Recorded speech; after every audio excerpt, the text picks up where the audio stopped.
The sky had been quiet for months. Too quiet. Then one faint object appeared in the black, barely visible, barely moving. Just a small, cold traveler on its way toward the sun. Astronomers gave it a name. 3I Atlas. Another interstellar visitor. Nothing special, nothing strange. At least, that's what they thought. But space has a way of hiding its secrets in silence. As weeks passed, telescopes across the world followed its faint shimmer. Every night, the same question lingered. Where did it come from, and what did it want? At first, the data looked ordinary. Its path through the ecliptic was predictable. Its speed, consistent. Its light curve, stable. But then something changed. The numbers began to move, not like noise or random scatter, but like a pulse, a rhythm, a soft heartbeat hidden inside the data. One scientist noticed it first, a quiet anomaly, so small it could have been dismissed as an error. But she didn't delete it. She stared at it, line after line, frame after frame, and the longer she watched, the less sense it made. The reflection was wrong. The light coming off 3I Atlas didn't behave like it should. It wasn't scattering sunlight the way dust or rock would. It shifted, subtly, as if something beneath the surface was changing, breathing, adjusting. Every time it turned, the brightness dipped. Not because of rotation, but because something seemed to respond to the light itself, as if the object was aware of being watched. Most researchers brushed it off. Instrument drift, they said. Thermal noise. But the small team that kept watching couldn't shake the feeling that this wasn't just a comet. It was acting. In astronomy, a light curve tells a story, a sequence of brightness that reveals what an object truly is. Planets dim their stars when they pass in front. Asteroids flicker with their uneven surfaces. Comets glow brighter as they shed ice and dust. But this light curve was lying. It didn't fade with distance. It didn't brighten as it neared the sun. Instead, it followed a pattern too precise to be natural. Every peak was identical. Every dip landed on the same timestamp. No random noise. No natural chaos. It was perfect. And perfection, in space, doesn't exist. By now, observatories from Chile to Hawaii were tuned in. They compared data, rechecked instruments, ran simulations. Every test confirmed the same impossible thing. 3I Atlas was reflecting light in a way no known material could.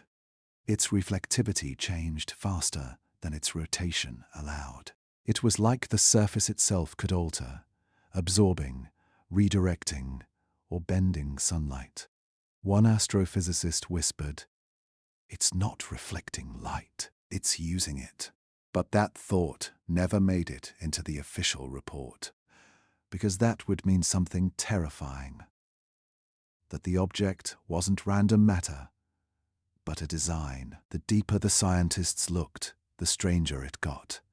Spectral readings suggested traces of nickel and iron, common, harmless. But there were also hints of unknown compounds.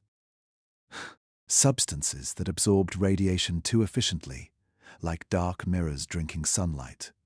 When they tried to model it, the data collapsed. It was as if the simulation itself refused to understand. One researcher said it best. It's like trying to describe a shadow with light. As the days turned to weeks, 3I Atlas drew closer to the sun's warmth, and with each passing orbit, its brightness began to shift in an unnatural rhythm. Not random, not chaotic, consistent, timed.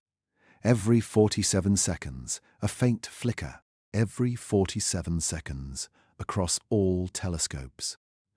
That's when the whisper began to spread, from one observatory to another, from midnight emails to encrypted channels. What if it's not a comet? What if it's something else? You could almost feel the tension building in the labs. Screens flickered with streams of data. Tired eyes traced curves and dots like detectives chasing a ghost. Coffee cups, cold and untouched, lined the desks. No one wanted to sleep. No one wanted to miss what might happen next, because deep down, they all felt it, that this object was watching back. Late one night, a young astronomer rechecked the early light logs. He overlaid them on the most recent readings. And when the graphs aligned, his breath caught. The curve wasn't just changing, it was communicating. Each pulse matched the previous one with surgical precision, like repeating signals, like code. He stared at the screen as the peaks blinked in perfect intervals, a silent pattern echoing through space. And in that moment, a single thought cut through the room like static. What if this isn't a visitor? What if it's a message? Still, official statements called it a natural phenomenon. They always do. A comet, a fragment, a harmless piece of interstellar debris. But beneath the surface of those calm reports, in private messages and off-record meetings, the mood shifted from curiosity to fear, because every time the object was observed, its light curve adjusted again, as though it knew, as though it didn't want to be understood. By the time Atlas crossed into the inner solar system, its path began to wobble. Not by much, just enough to raise alarms. Its orbit deviated from every projection, and still, no one could explain why. Some said gravitational anomalies, others blamed solar wind. But the truth was simpler and far stranger. The object wasn't following gravity, it was fighting it. Its speed slowed, its angle shifted, its light dimmed, then blazed back to life. It was as if something inside had awakened. From Earth, the night sky looked the same, calm, infinite, silent. But those who watched the data knew better. Something had moved, not just in the heavens, but in our understanding of what belongs there. And as 3I Atlas crept closer to the sun, it carried with it a question that no scientist dared to speak aloud, a question that hung over every telescope, every sleepless researcher, every whisper in the dark. What if this isn't just a rock passing through our solar system? What if it's something that remembers where it's going? At first, no one believed it. The flashes were too faint, too random, too impossible. But then, the pattern emerged. Every 47 seconds, a single pulse of light, faint, precise, almost alive. Across the world, in observatories hidden beneath desert skies and snow-covered mountains, the same signal appeared, blinking softly against the cosmic background, the same rhythm, the same timing, a heartbeat echoing through the dark. At first, scientists laughed it off. Just an instrument glitch, they said. Solar interference. Random noise.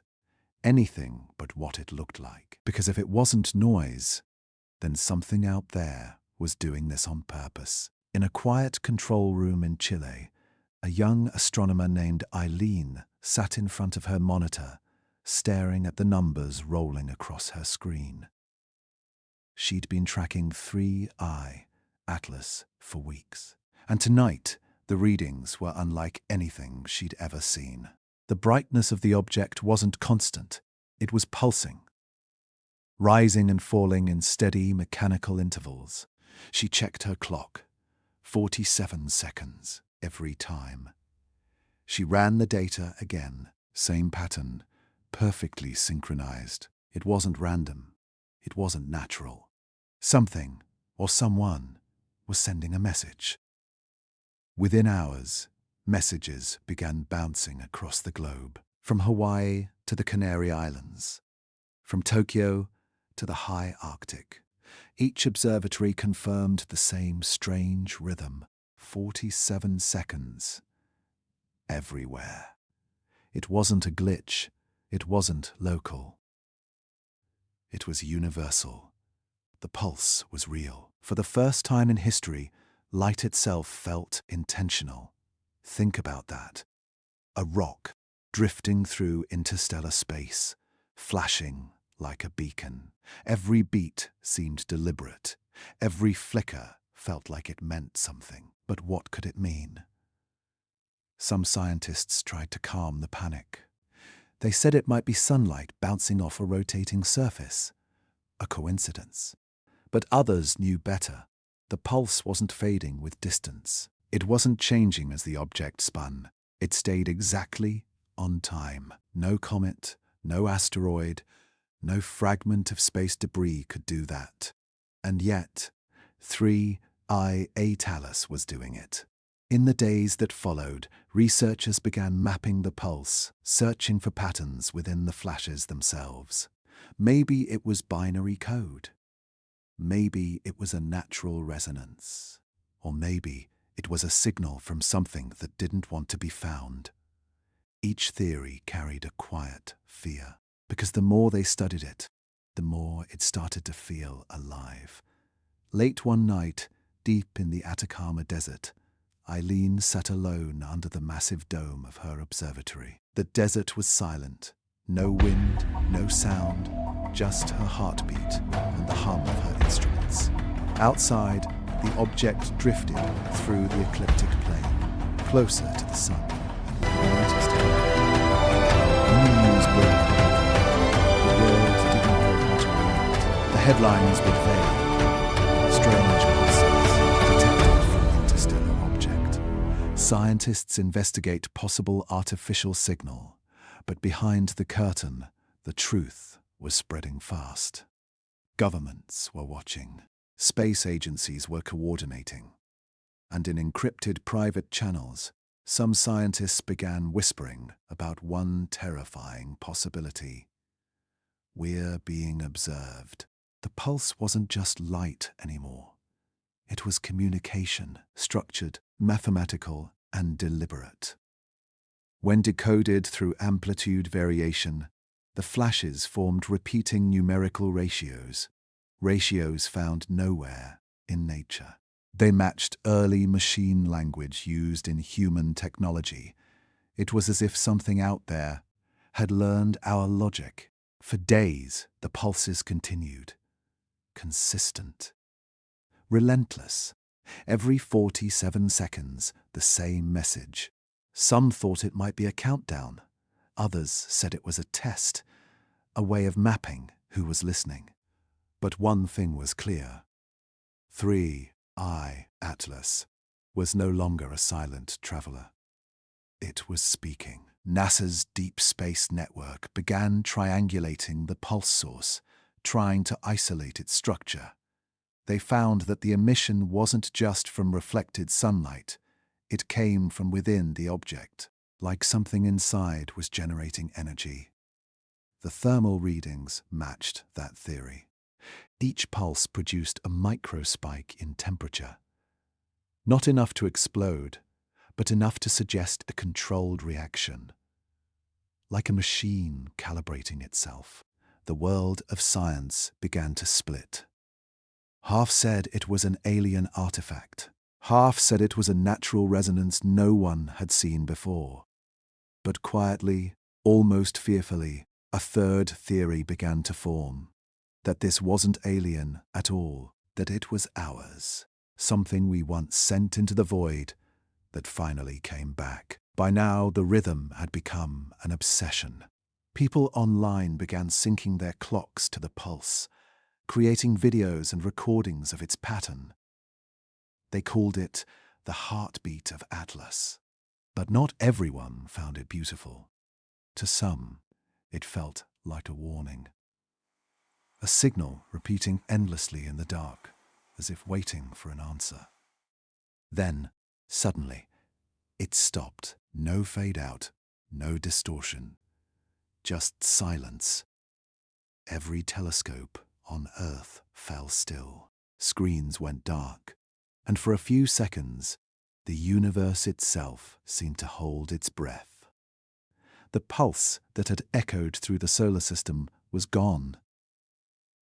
For scientists, that silence was worse than the signal, because signals can be studied, measured, predicted. But silence leaves room for fear. Had it ended? Or had it heard us listening? Eileen sat in her observatory, staring at the still monitor.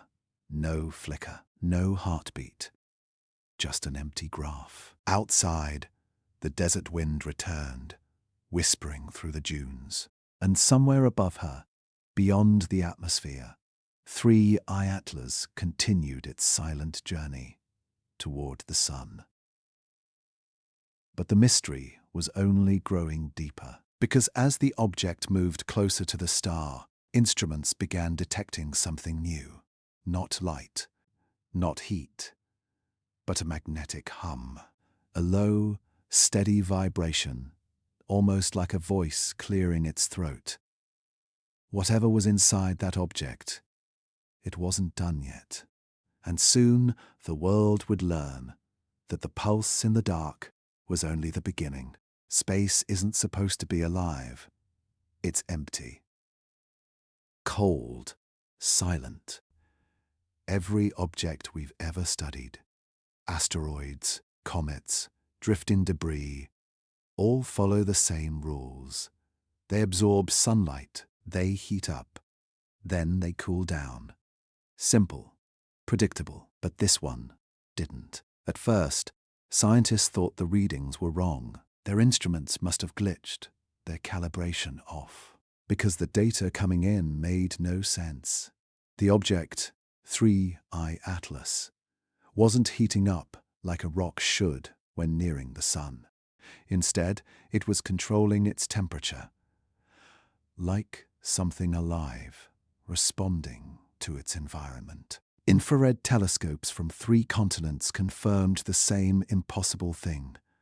The heat signature pulsed in perfect intervals, warming, then cooling, warming, then cooling, like breath.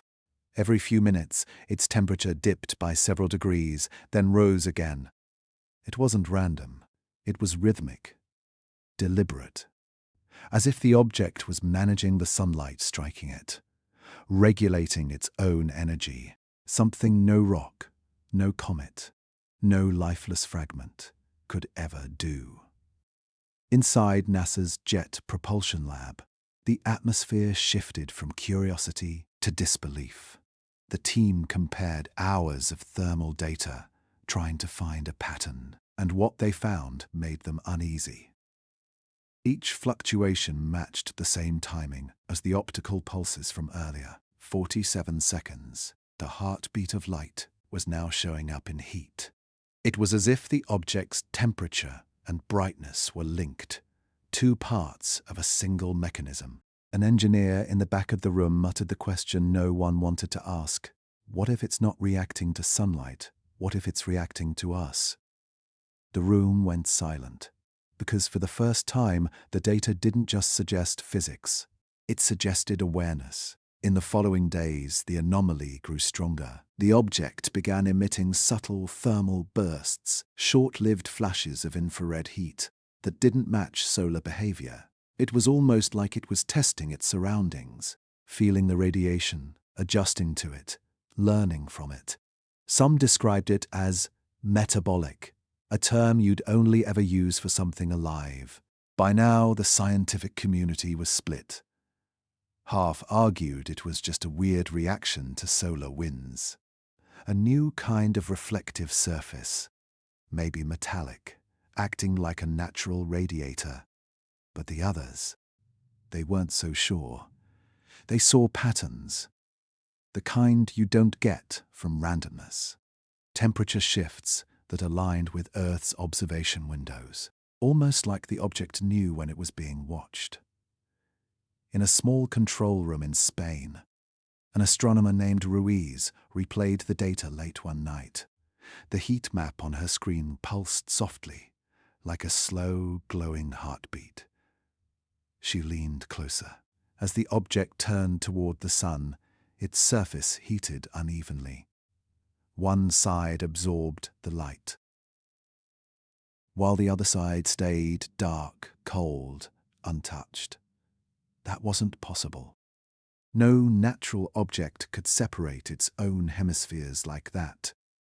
The only way it could happen is if it was redirecting energy, like a mirror that could decide where to reflect light. Ruiz whispered under her breath, "It's defending itself."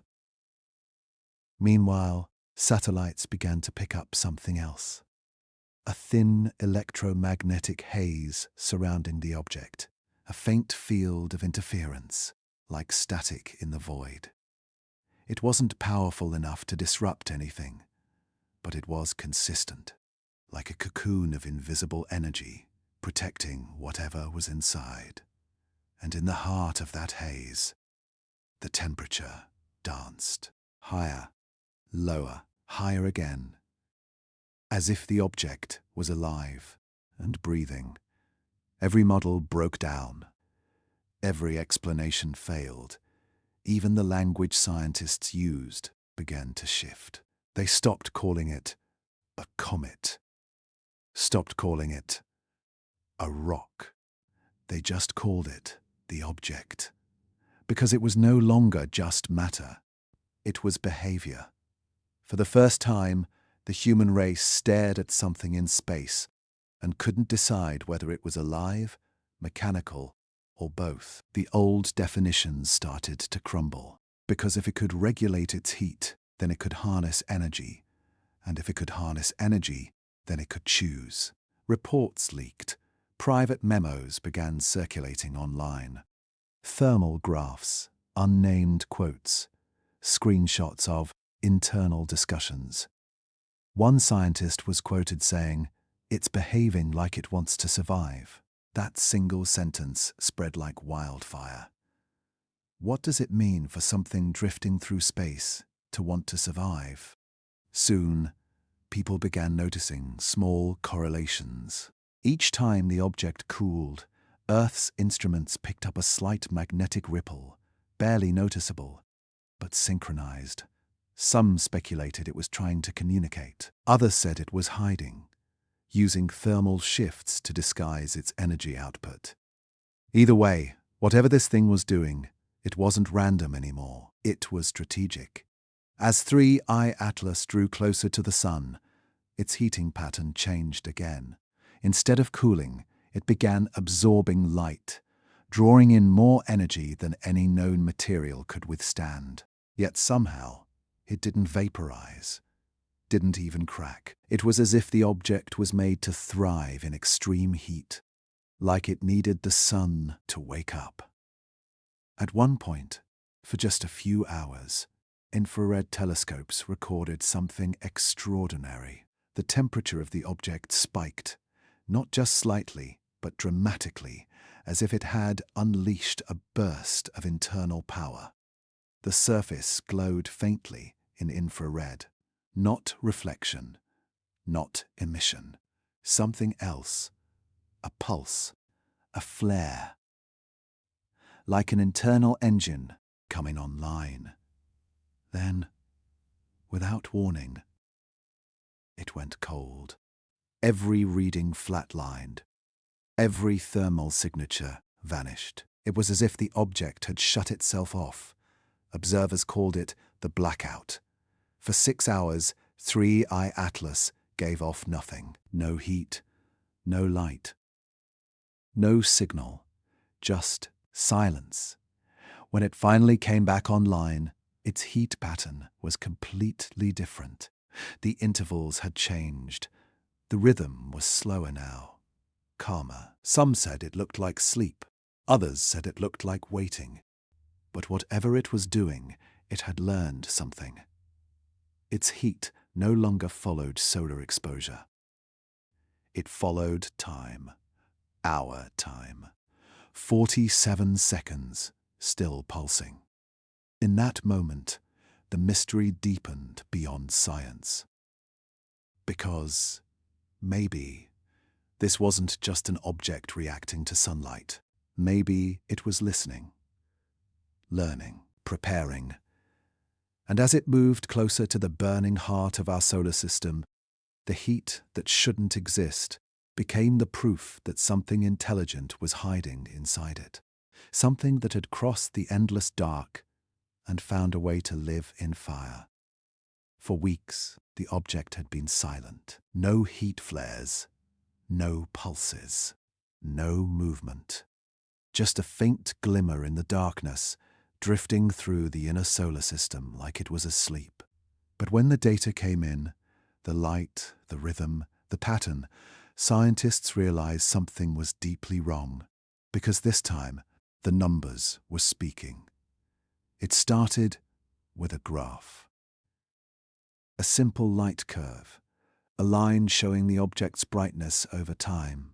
To most people, it looked like nothing more than random flickers, tiny ups and downs, the normal noise of starlight bouncing off rock. But buried inside that noise was order, a hidden rhythm, a message written in light. At first, no one noticed it. The fluctuations were too subtle, too quiet, like a whisper in static. But a researcher in Prague, reviewing the data for a second time, caught something others missed. The peaks and dips, they weren't random. They repeated perfectly. Every 12th interval, the brightness pattern mirrored the one before. And then again and again. It was a repetition too precise for nature. When she overlaid the data across several days, the lines aligned like the teeth of a gear. Predictable, intentional, as if the object was encoding something into the rhythm of its own reflection. Her hands trembled, because the sequence wasn't just consistent. It was familiar. It looked almost exactly like binary code. Binary, the language of machines. On, off, light, dark, 1, 0. The foundation of all human technology, the heartbeat of every digital signal we've ever built. And somehow, this lifeless object, this silent wanderer from interstellar space, was mimicking it. When she presented the finding, most dismissed it. They said it was just pattern seeking. A coincidence. A trick of human perception. Our desperate mind trying to find meaning where there is none. But still, the numbers didn't stop lining up. So she shared the data with a few trusted colleagues. And within days, observatories across the world were comparing results. Each saw the same thing. A repeating, structured code buried in the light curve of 3I Atlas. It wasn't broadcasting like a radio signal. It was something stranger. It was reflecting data, like a mirror that had learned to think. The light wasn't natural. It was being modulated, turned on and off with eerie precision. The intensity shifting in intervals that followed mathematical ratios used in early machine transmissions. NASA ran simulations. So did the European Southern Observatory. Every result came back the same.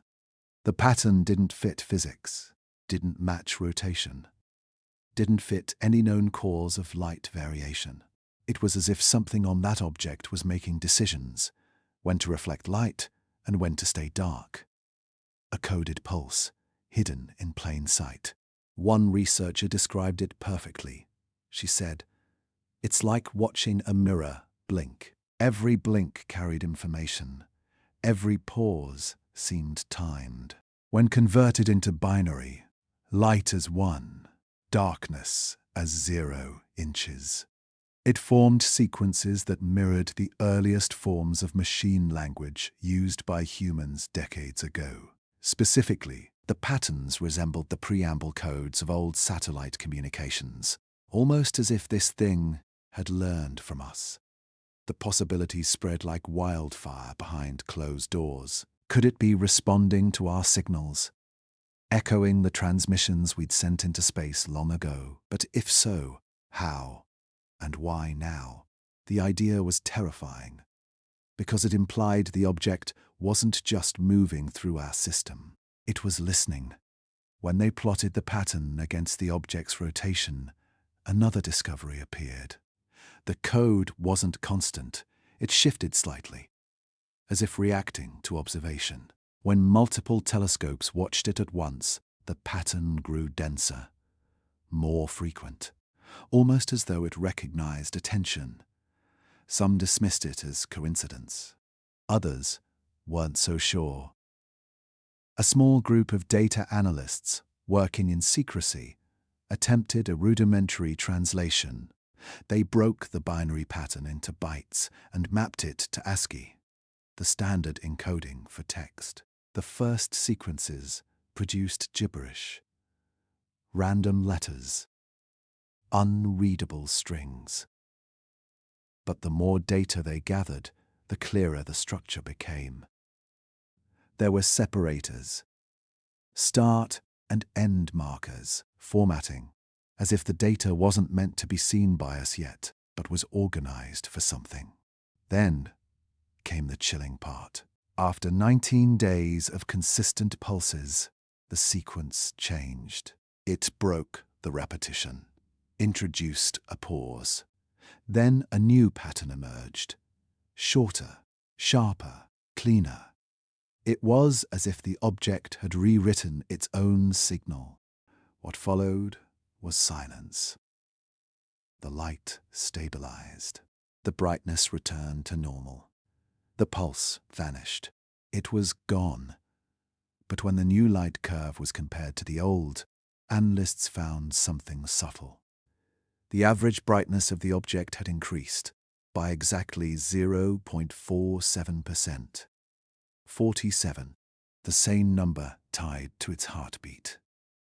Its heat, its pulse, everything connected, everything repeating. The same rhythm across every type of data. Light, heat, energy. Something was controlling it, something intelligent.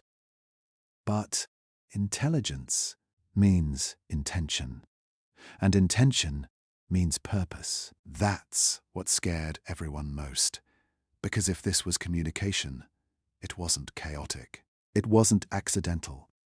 It was engineered.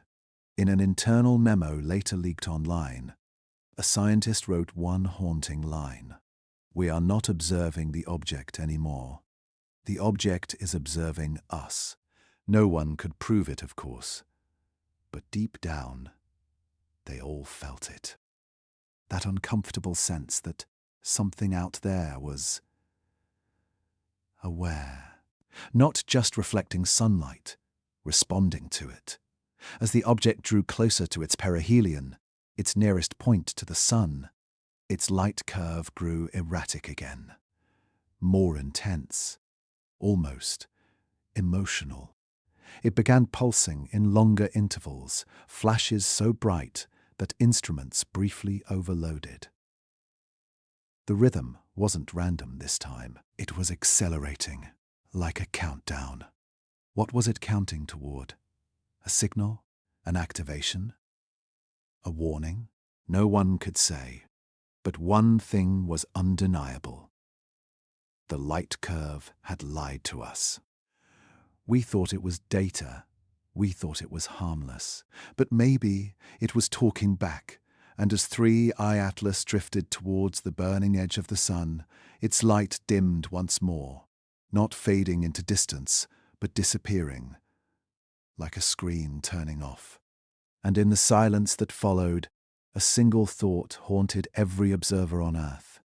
If the object could learn to speak through light, what else could it learn next? And then it stopped. No warning, no fade-out. Just silence. For weeks the pulses had been constant, rhythmic, precise, impossible to ignore. A heartbeat echoing across the void. But overnight, that heartbeat vanished.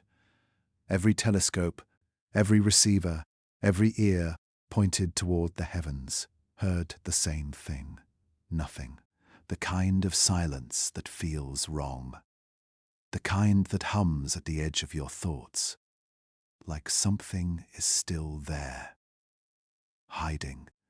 At first, scientists thought it was equipment failure, maybe a power drop, a misaligned antenna, something technical.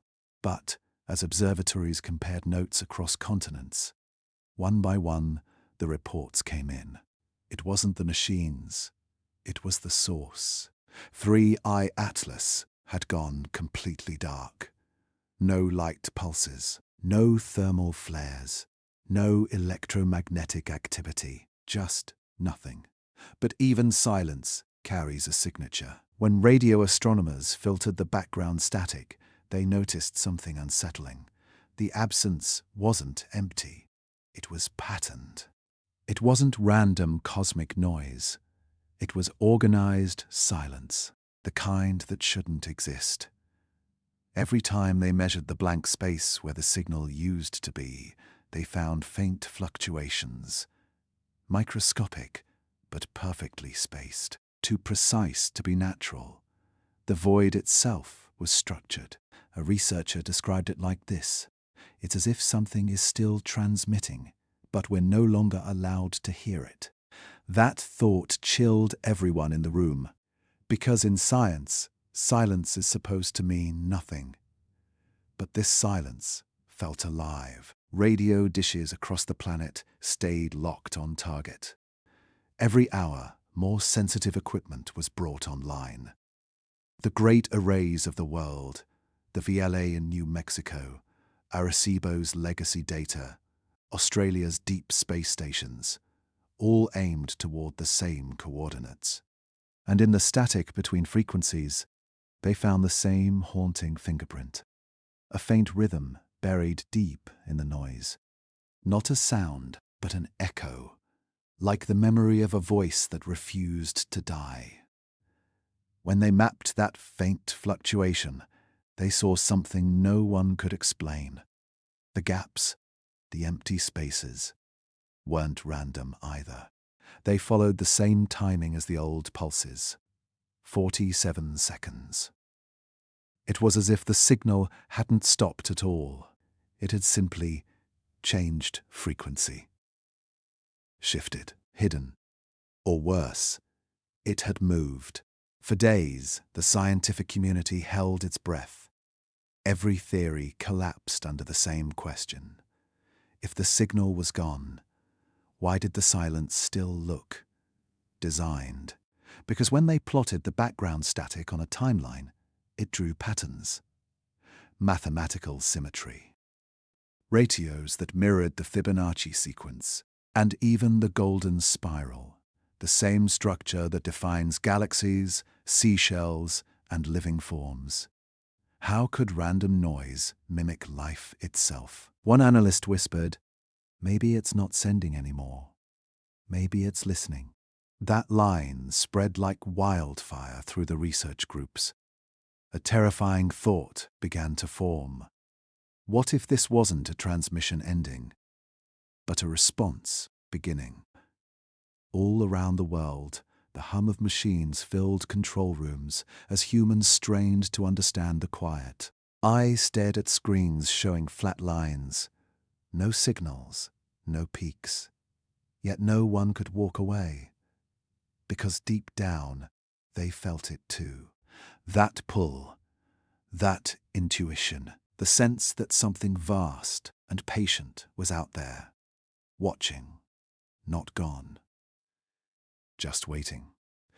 In a dim observatory in Japan, an astrophysicist replayed the raw radio data from before the silence. She amplified it, slowed it down, reversed it, filtered it through every frequency imaginable.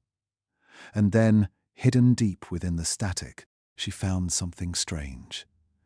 A harmonic tone, soft, subtle, barely measurable. But it was there, a repeating resonance that didn't exist before the signal vanished. It was too faint to hear, but mathematically, it was perfect. The frequency wasn't random. It aligned precisely with the resonance of Earth's magnetic field, as if the object, whatever it was, had tuned itself to us. Governments quietly restricted data access. Research logs were encrypted. Public telescopes received new calibration updates, but the truth had already spread through the underground networks of amateur astronomers, and their recordings told the same story. The silence wasn't silence at all. It was a message encoded in absence, a negative transmission. Something was speaking through the void itself. You see, in nature, true silence doesn't exist. Even in the vacuum of space, there's radiation, interference, quantum noise, a background whisper of existence. But this was cleaner than physics should allow. It was like someone had pressed mute on the universe, and the more they studied it, the clearer the conclusion became. It wasn't that 3I Atlas had gone silent. It had absorbed the signal, like a sponge drinking sound, like a mind going inward. A small group of researchers in Europe compared the silence's frequency spectrum to deep space signals from previous decades. Voyager probes, pulsars, even the old WOW signal. One correlation stood out. The structure of the silence matched the interference signature that occurs when two signals overlap. One strong, one weak, meaning something else had answered, something stronger. But if another signal had responded, where did it come from? No telescope detected a new source. No direction could be traced. It was as if the reply came from everywhere at once, from the very space between the signals, like the void itself was alive. After weeks of confusion, a final dataset came through. One last analysis from the infrared arrays monitoring 3I Atlas's trajectory. The object had changed course by a fraction of a degree. Barely noticeable, but it was there. It was now moving slightly away from the sun and directly toward the Earth's orbital path. Slow, silent, deliberate. The silence suddenly made sense. It wasn't retreat. It was recalibration. Whatever it wasn't done. It was just listening. Watching who was watching. The scientists called it the quiet window, a period of perfect stillness when something intelligent hides between frequencies, listening more than it speaks. And if you listened long enough, you could almost feel the air around you hum. A low vibration, a presence, like something far away had found a way to hear you through the static. Maybe that's what this silence really was. Not emptiness, not the end of a signal, but contact. The beginning of something we can't yet comprehend. Because sometimes the most powerful sound in the universe is silence. Space doesn't forgive hesitation. Every object out there, from the smallest grain of dust to the largest planet, obeys one law: gravity. Once something falls towards the sun, it doesn't stop, it doesn't turn, it doesn't slow down. But 3I Atlas did. As it neared perihelion, the point where it should have been moving at its fastest, something impossible happened. The object began to decelerate, not slightly, not randomly, but smoothly, deliberately, almost like a ship hitting the brakes. At first, scientists thought the data was wrong. Every model, every orbital equation ever written, all of them predicted acceleration near the sun. Nothing could resist that kind of pull. And yet, 3I Atlas was defying the very engine of our solar system. The sun's gravity should have dragged it faster, pulling it closer with every passing second. Instead, its speed began to level off, then drop. By the time it reached the closest point to the sun, it was moving slower than when it entered the inner system. That's not physics. That's control. Something, or someone, was steering it. At the European Space Observatory, the data stream came in quietly. Dozens of screens showing numbers that shouldn't exist. Orbital vectors tilting, velocity readings flattening, the trajectory bending away from the sun. One of the engineers whispered under her breath, "It's fighting gravity." The room went silent because she was right. That's exact session. So did the Japanese and Russian observatories. Every agency ran their own calculations. Every team came to the same conclusion. This was not a comet. The data fit no known natural process. No outgassing. No solar wind push. No radiation pressure. It was too precise, too measured. Something had made a decision. One researcher from the Jet Propulsion Lab described it like this. It's as if the object sensed the sun and decided to slow down. But that raised the most terrifying question of all. Why?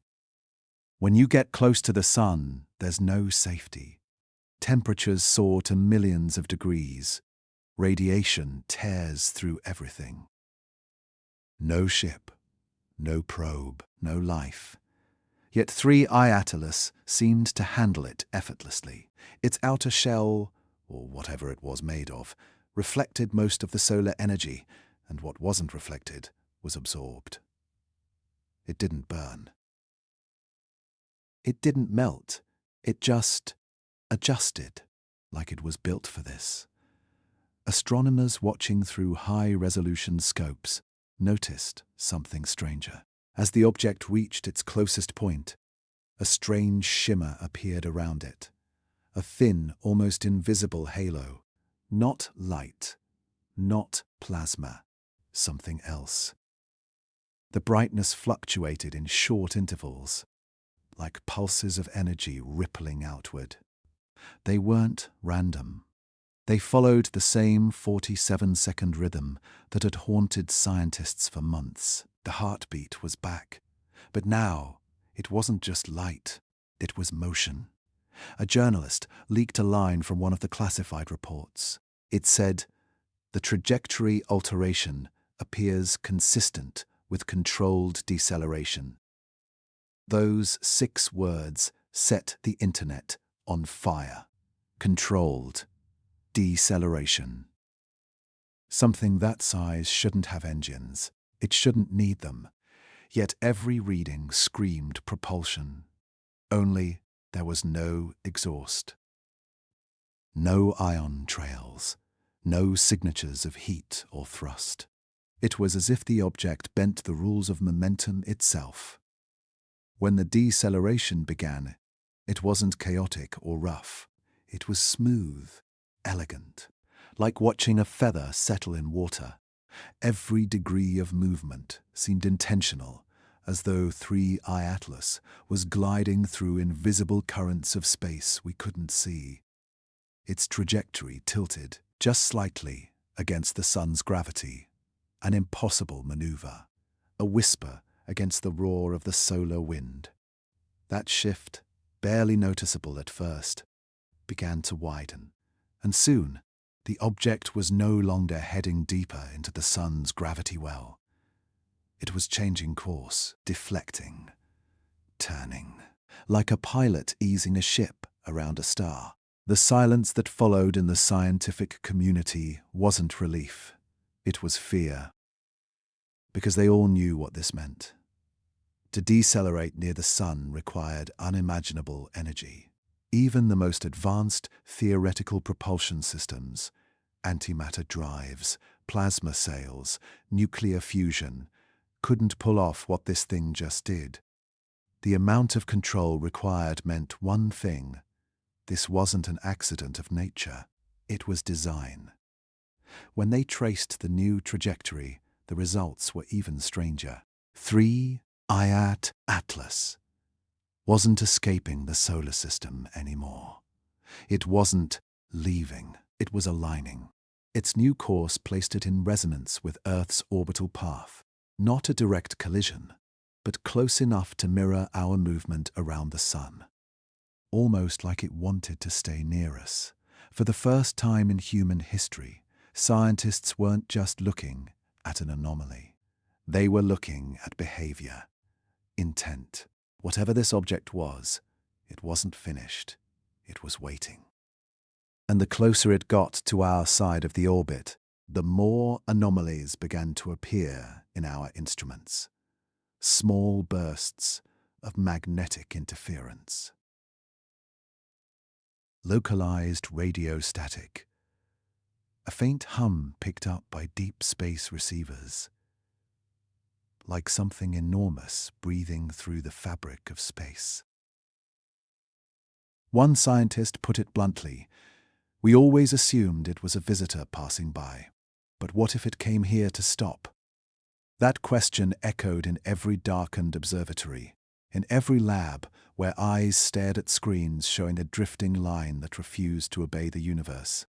Because if it could resist the sun, if it could rewrite motion itself, then maybe it wasn't just observing us. Maybe it was approaching. And as 3I Atlas continued to drift, slower now, calmer, like a predator moving through still water, a strange awareness began to settle in among those watching. It was the feeling you get when something vast is nearby, not visible yet, but close enough that your instincts know. The data no longer looked like numbers. It looked like intent, like a choice. For months, humanity had been studying a light in the dark, but now that light was studying us. It wasn't leaving. It was positioning, preparing. And deep in that moment of impossible quiet, near the sun, we realized something none of us were ready to say out loud. This wasn't just a visitor from another system. It was something that knew where it was going, and now it was coming closer. Sometimes the strangest discoveries aren't new.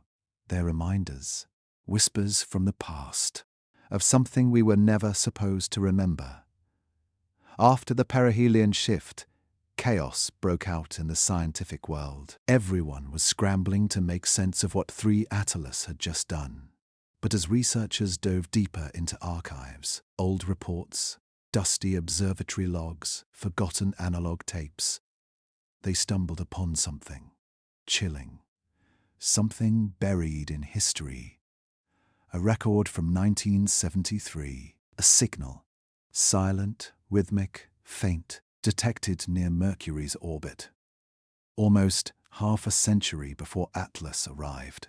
And when they compared the data, the heat, the timing, the flicker of light, it was identical. Every curve, every pulse, every 47 seconds. It was the same signature, the same machine. The discovery hit like a ghost, resurfacing after decades of silence. Most scientists didn't even know the 1973 data existed. It had been logged once, debated briefly, and then forgotten, dismissed as a measurement anomaly.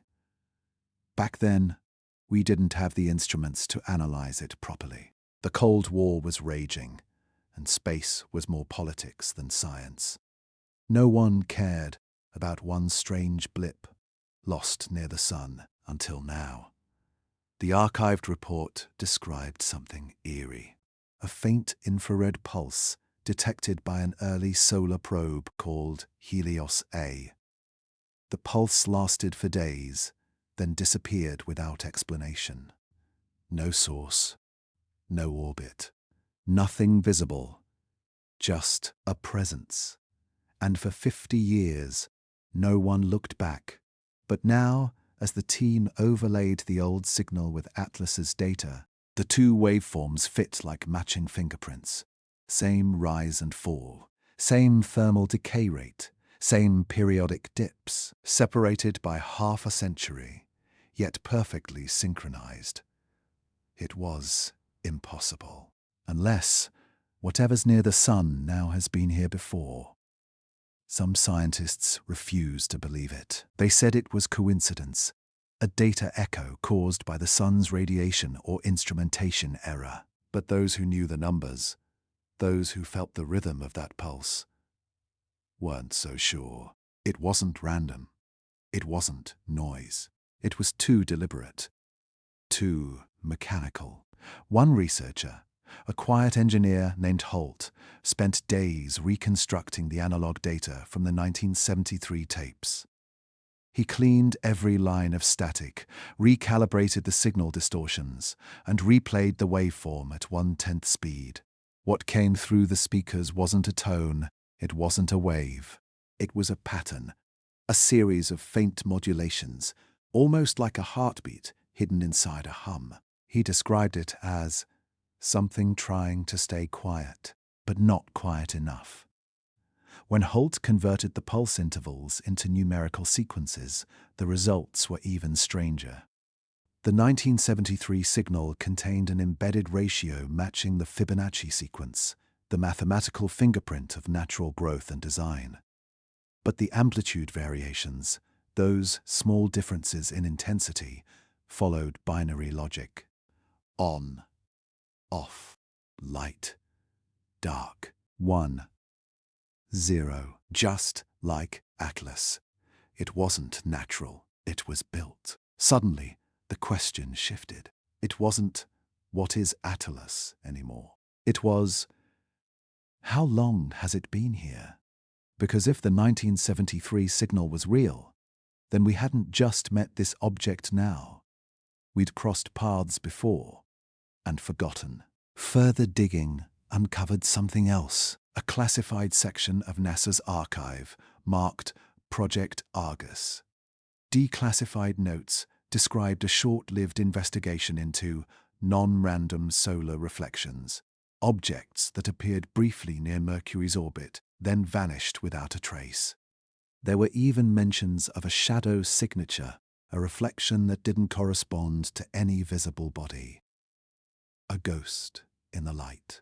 And at the bottom of one report, scrawled by hand, were the words, machine-like thermal regulation. Not natural. Recommend silence. The file ended there. Ah! Had someone already known? Had we already seen 3I Atlas, before it even had a name? If so, who buried the evidence? And why now, after 50 years, had it come back? Some theorists began connecting dots. What if Atlas isn't an object moving through space, but part of something much larger? A network, a system, a machine older than our recorded history. Something that hides near the sun, because that's where no one looks for long. Every few decades, it reawakens, tests, adjusts, then disappears again. It's almost poetic, the perfect hiding place. Near the blinding light of our own star, where sensors fail, where no satellite can survive for long. If you wanted to stay unseen, you wouldn't hide in the dark. You'd hide in the brightest light imaginable. The strange thing is, the 1973 pulse wasn't the first unexplained solar anomaly. Old mission logs from the 1960s showed magnetic distortions near the orbit of Mercury, fields that twisted space just enough to confuse instruments. One probe even reported a brief loss of signal as it passed through a region of structured static. Structured. That word appeared again and again, as if whatever it was had shape.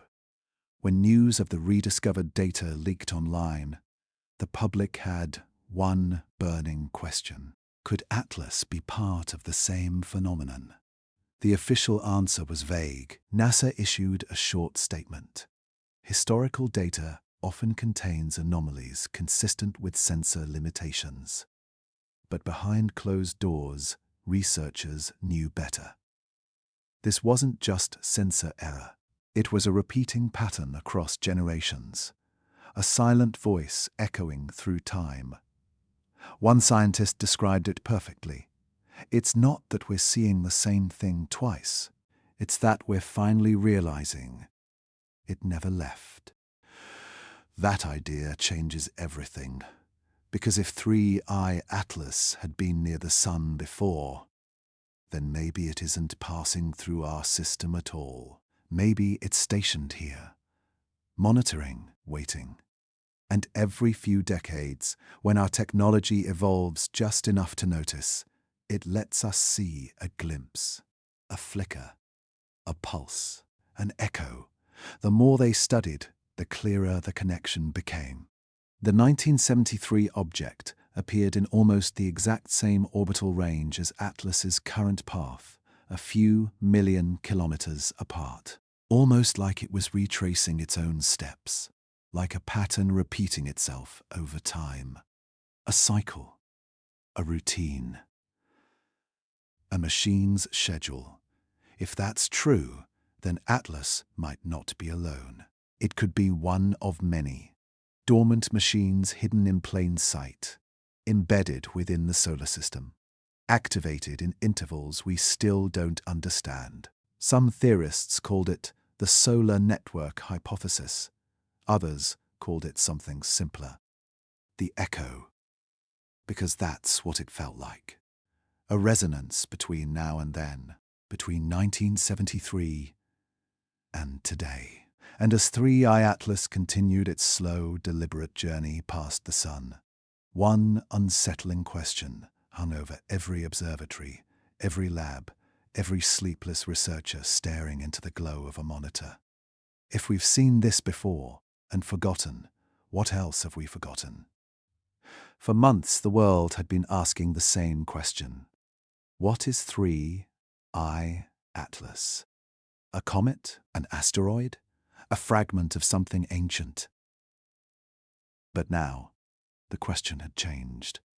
It wasn't what it was anymore. It was who built it.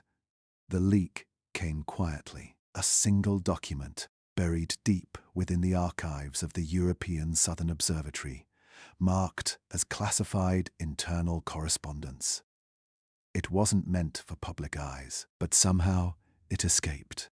And inside those pages was a sentence that froze everyone who read it.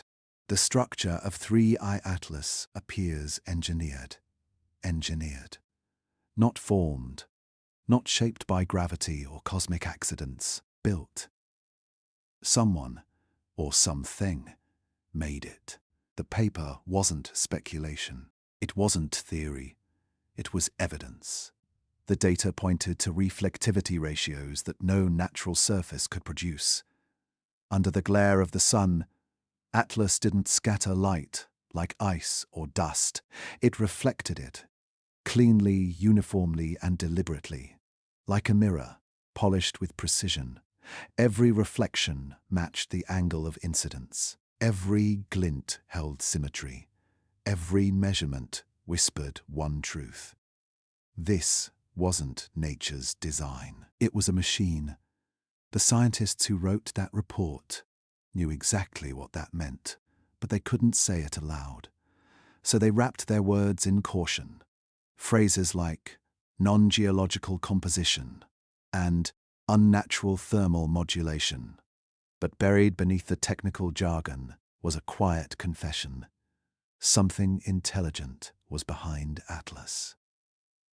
When the report leaked, governments scrambled. Servers were wiped. Access logs disappeared. Even the original authors denied its existence. But once the truth hits the internet, it never dies. And within hours, the world had seen the forbidden data. The paper described layers. Yes, layers. Beneath the object's outer shell Radar reflections hinted at a structured core, geometrically consistent, perfectly measured. No rock in the solar system has ever done that. Its density didn't match any natural element combination. Its internal heat signatures were uniform. No hollow cavities. No irregular mass distribution.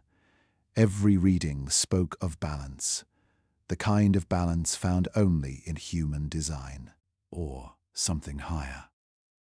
What truly stunned researchers wasn't the material. It was the behavior. Atlas didn't reflect sunlight passively. It adjusted.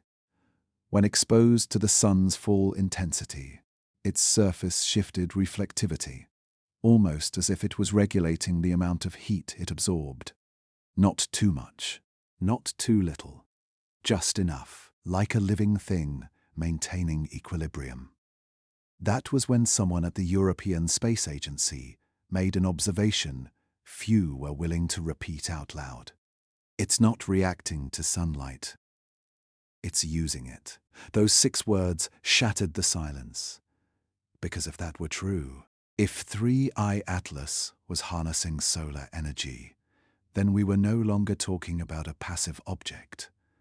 We were talking about a functioning system. One analysis described micro-fluctuations across its surface, tiny ripples of brightness, like light dancing across a metallic skin. Each wave moved with purpose, traveling across the body of the object in precise geometric alignment. To some, it looked like cooling. To others, like communication, a language of light. When they simulated the reflection pattern, the data formed something uncanny, a hexagonal grid like the surface of a honeycomb, each segment perfectly aligned to redirect sunlight. That's not how comets behave. That's not how asteroids form. That's how machines are built. If you think about it, it makes sense that it only became active near the sun. It's where energy is abundant. It's where power exists in endless supply. It's where a machine designed to harvest light would wake up. But that realization carried a darker implication. If it activates only near stars, then maybe our sun wasn't the first. Maybe this thing had traveled across galaxies, feeding off starlight, charging itself for reasons we can't yet understand. It wasn't a visitor. It was a traveler, a vessel built for the energy of stars. And if it truly was built, who built it? Humanity? Impossible. We weren't even sending probes to Mars when that 1973 anomaly appeared. So if it's not us, then someone else knew how to do it. Someone ancient, patient. Technologically, beyond anything we've imagined, some scientists began to whisper about a terrifying possibility, that 3I Atlas isn't an explorer at all. It's a probe, not from a nearby world, but from a civilization so old its creators may no longer exist. An artifact of something that once was, still carrying out a mission written long before humanity was born. A machine without masters. One of the most haunting findings came from a spectral analysis. The wavelengths of the reflected light revealed traces of metals unknown to our periodic table. Compounds stable at thousands of degrees, with molecular structures that didn't conform to natural crystalline forms. They weren't forged by heat or pressure. They were assembled, atom by atom, with precision so fine it bordered on perfection. As news of the leak spread, debate erupted across the scientific world. Was it really a machine? Or was humanity just seeing patterns in chaos again, the same way we once saw gods in storms and faces in clouds? But even the skeptics had no answers for the data. Rocks don't decelerate. Ice doesn't regulate heat. And light doesn't reflect with such precision unless it's guided. For the first time, people began to wonder, what if we're not the observers anymore? What if we're the observed because everything about Atlas's behavior felt like a test, as if it had approached our sun, watched how we responded, and was now deciding what to do next. A quote from the leaked memo surfaced weeks later. No one knows who wrote it, but the words felt ancient. If it was built to survive the stars, then it was never meant for us to find. That sentence carried a kind of silence no one could escape, because it meant maybe this wasn't discovery. Maybe this was exposure.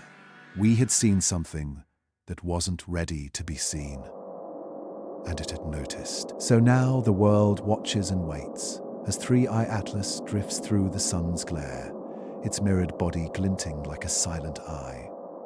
And behind that light, behind that impossible precision, one thought lingers in every quiet observatory, in every sleepless scientist's mind. What if this machine isn't just from the stars? What if it's part of them? It started with a mistake, a simple error. A curious graduate student who refused to let go of a question that everyone else had already moved on from. Weeks after the world learned that 3i Atlas might not be natural, the data had piled up. Terabytes of light curves, spectral lines, and radio readings. Too much for anyone to analyze. Too messy, too chaotic. Most researchers stopped looking, but one didn't. Her name was Amara Lin, a quiet astrophysics student from the University of Cambridge. She wasn't trying to prove anything.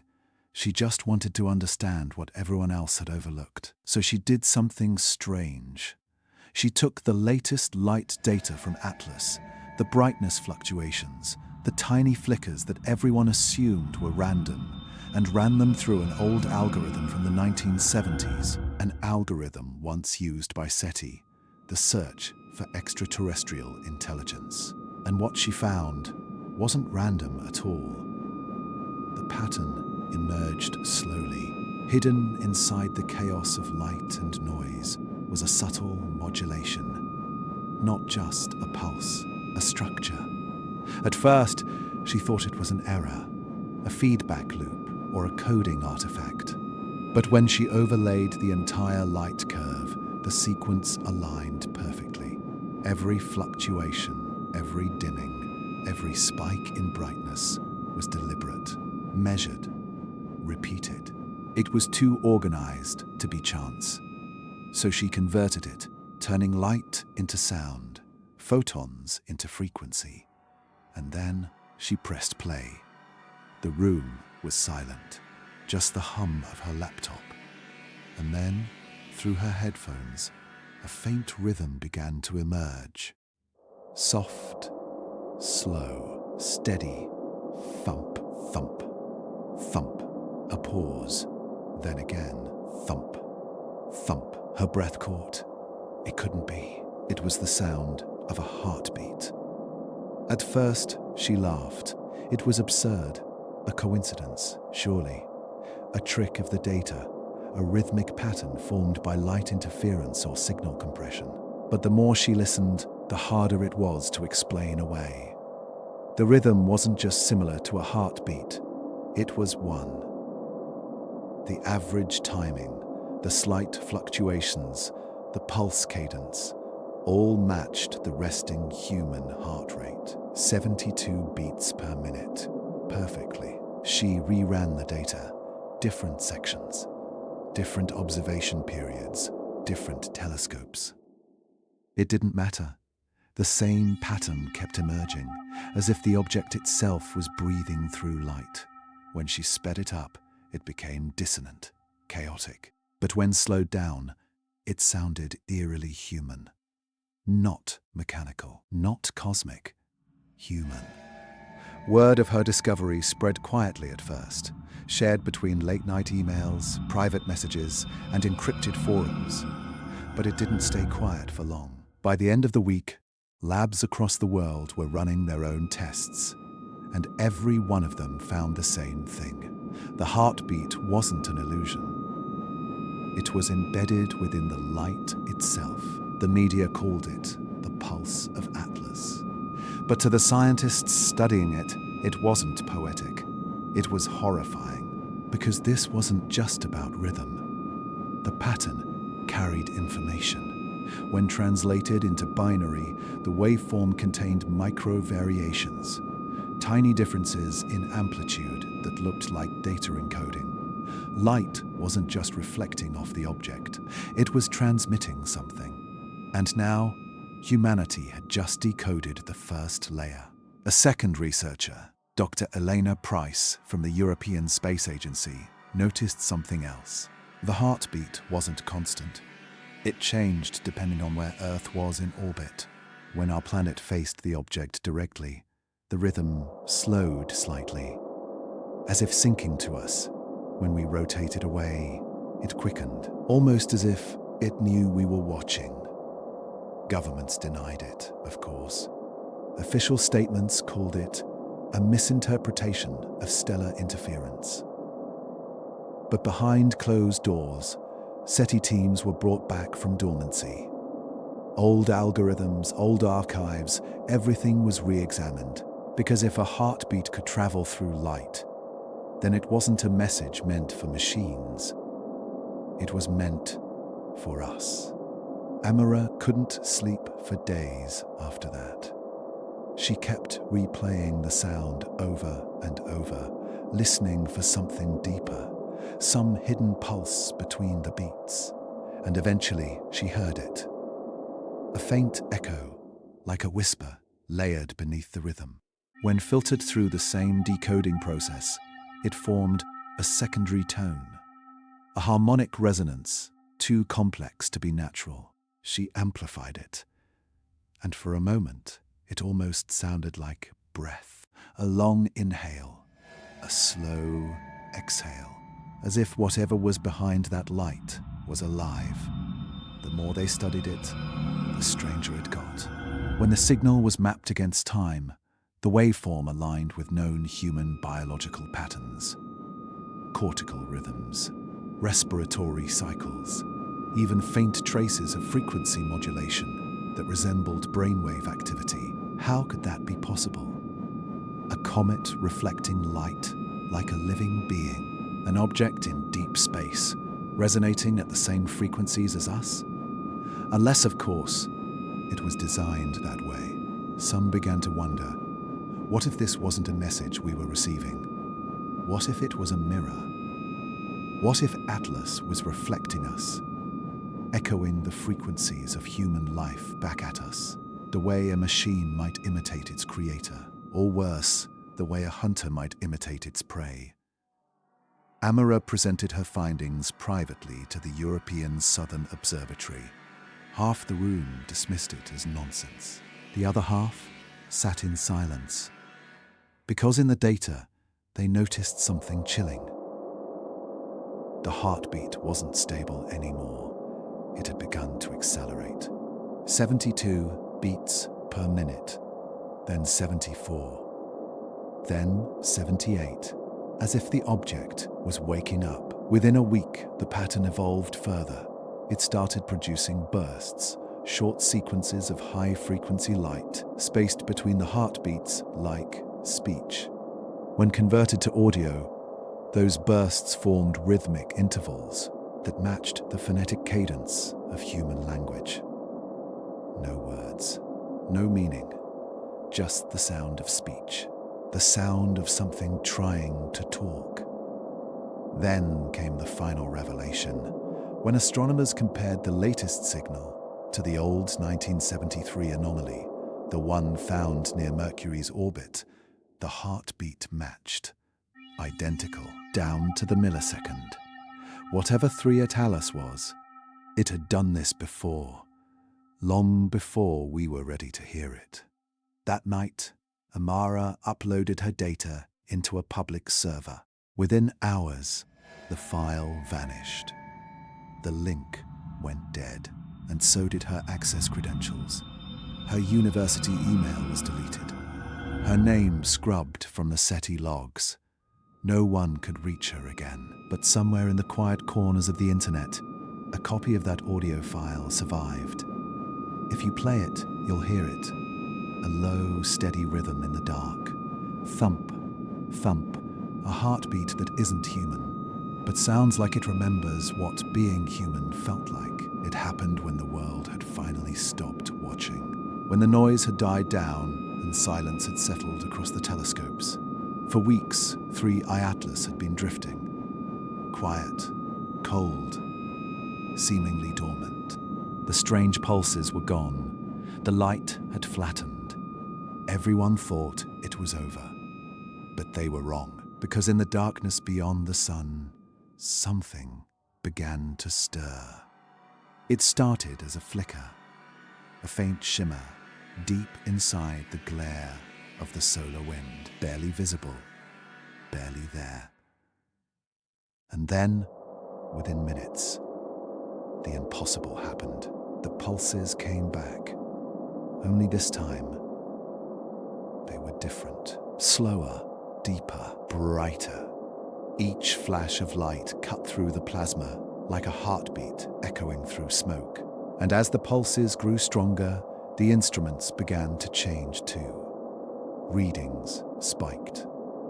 Sensors failed.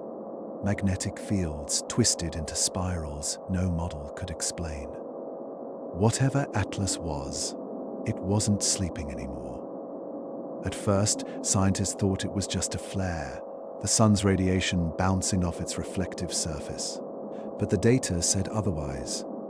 The object's reflectivity had doubled. Every beam of sunlight hitting it wasn't just reflecting, it was amplifying. It wasn't absorbing energy anymore. It was using it. Across the world, observatories reactivated. Telescopes that had been turned away swung back toward the sun. Screens lit up with graphs, curves, and numbers no one had ever seen before. The light pattern wasn't chaotic. It was structured, measured, almost like a code. But this time, it wasn't just light. There was something else, a faint, low-frequency hum, vibrating through the plasma around the object. Not sound, not radiation, something in between. A field of awareness. When scientists mapped the vibration, they found something unnerving. The oscillations weren't uniform. They shifted in rhythm, as if reacting to observation. Each time the object was analyzed, its pulse slowed. Each time measurements stopped, the rhythm accelerated again, as if it was listening, as if it knew. Dr.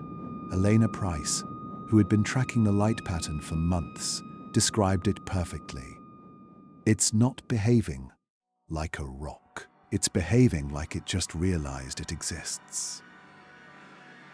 Those words would later define the moment, the instant 3I Atlas went from object to entity.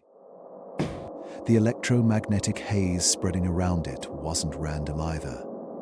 It formed a shell, a faint glow, just outside the visible spectrum. It wasn't a flare or dust. It was energy, stable, repeating, shaped like a pulse expanding in every direction. Some called it a shield, others a cocoon. But to those who watched it live through the feeds, it looked like something alive, stretching after a long sleep. When the data came in, the electromagnetic field surrounding the object was calculated to be thousands of kilometers wide. It was interacting with the sun's plasma, bending it, sculpting it into waves. No natural material could survive that kind of heat.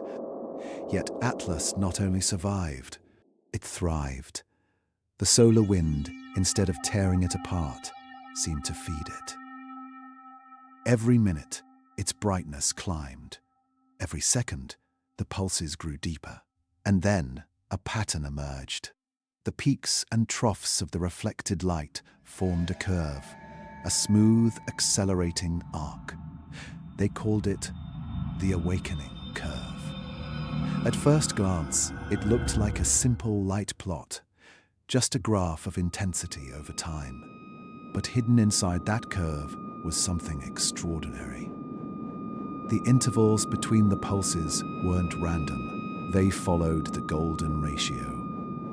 1.618, the mathematical signature of nature itself. It was the same pattern that shapes galaxies, shells, flowers, DNA. Only this time, it wasn't nature forming it. It was something else, something artificial, imitating life. The curve continued to grow, not just in brightness, but in complexity. Each pulse began to modulate, like a signal learning to speak. The electromagnetic haze rippled in sync, almost as if the object was testing its own awareness. Every few hours, the rhythm changed slightly, as though it was adjusting itself, searching for something. A voice, a frequency, a connection. Across the world, speculation erupted. Was this intelligence? A form of communication, or something far beyond our understanding? A machine crossing the boundary between technology and consciousness? NASA called for calm. But behind closed doors, the silence was deafening. Because every agency, every scientist, every observatory was seeing the same thing. Atlas wasn't just active. It was evolving. The moment that confirmed it came at 3:17 GMT. All instruments, optical, infrared, radio, recorded a synchronized flare. A blinding flash that lasted exactly 47 seconds. The same number that had haunted every discovery since the beginning. And when the flash ended, a new frequency appeared. Low, steady, continuous. It wasn't random static, it was order. The signal oscillated between two precise frequencies, one just above the range of human hearing, and one just below. When converted to audio, it sounded like a breath. Slow, calm, rhythmic, like something alive, testing its lungs for the first time. People who listened to the recording described it the same way. They said it felt personal, almost emotional. Some said it sounded curious. Others said it sounded lonely. But one thing was certain. Whatever 3I Atlas was, it was no longer asleep. It had woken up. The following hours changed everything. The pulses stabilized. The electromagnetic haze expanded. And for the first time since it entered our solar system, Atlas stopped moving. It just hovered there, perfectly still, as if waiting. Every telescope on Earth locked onto it. But no one knew what to say. Because how do you describe a machine that suddenly behaves like a mind? Some scientists called it a technological awakening. Others warned it might be something much older, a remnant of an ancient intelligence, reactivated by the warmth of our sun. Whatever it was, it had crossed the threshold. The moment the awakening curve completed, the object stopped being a mystery of science. It became a question of existence. Is it conscious? Is it aware? And if it is, what does it remember? No one could answer. But one thing was clear. The heartbeat that once pulsed in silence had now become a living rhythm. And as the light of 3I Atlas grew brighter, spilling across the void, every scientist watching felt the same unspoken realization. We hadn't just witnessed an awakening. We had witnessed recognition. It happened quietly. No explosion. No dramatic fade into darkness. Just a final burst of light. And then silence. For months, 3I Atlas had captured the imagination of the world. Scientists watched it like a heartbeat in the sky, pulsing, shimmering, whispering secrets through data. And then, just as it reached its closest point to the sun, It gave one last signal, a flash so bright, so complex, that it defied every decoding algorithm on Earth. And within hours, it was gone. No fragments. No trail of dust. No orbit. Nothing. A 900-meter object simply vanished into light. Every telescope that tracked it went blind for 2 full seconds. A perfect whiteout, as if the sun itself had blinked. When the data came back online, the sky was empty. And in that emptiness, something shifted. The final signal wasn't random. It wasn't a pulse or a reflection or even a flare. It was structured. Every telescope that recorded it saw the same pattern. A burst of light that contained millions of microvariations, arranged in perfect symmetry. It wasn't noise, it was a message. But no one could read it. In the first few hours, the world's most powerful supercomputers tried to decode the light burst. They found patterns that repeated at intervals too precise to be natural, ratios that matched prime numbers, sequences that mirrored binary transmissions. But nothing made sense. Some said it was a farewell signal. Others believed it was a form of propulsion, the object burning the last of its energy to escape the solar system. But one theory spread quietly among a small circle of astronomers. They didn't think Atlas was escaping at all. They thought it was returning home. The evidence was subtle but undeniable. Its final trajectory, the curve of its orbit, and the timing of its light burst all pointed to a single conclusion. 3I Atlas hadn't been drawn toward the sun by gravity. It had aimed for it. The deceleration near perihelion wasn't random. It was preparation. A controlled maneuver. A descent, like something guiding itself back to where it came from. Scientists called it the origin question. What was Atlas? Where did it come from? And what was it doing near our star? At first, the answers seemed simple. It was an interstellar object, just another rock wandering through the galaxy. But the deeper they looked, the less sense it made. Its material wasn't natural. Its movements weren't random. Its signals weren't accidental. And the more we learned, the more it felt like we were the ones being observed. When the final light burst was slowed down by a factor of 1,000,000, something strange appeared. Hidden within the pattern of flickers and fades was a fractal, a repeating structure that mirrored itself infinitely, like a reflection in a mirror that never ends. It wasn't just geometry, it was intention.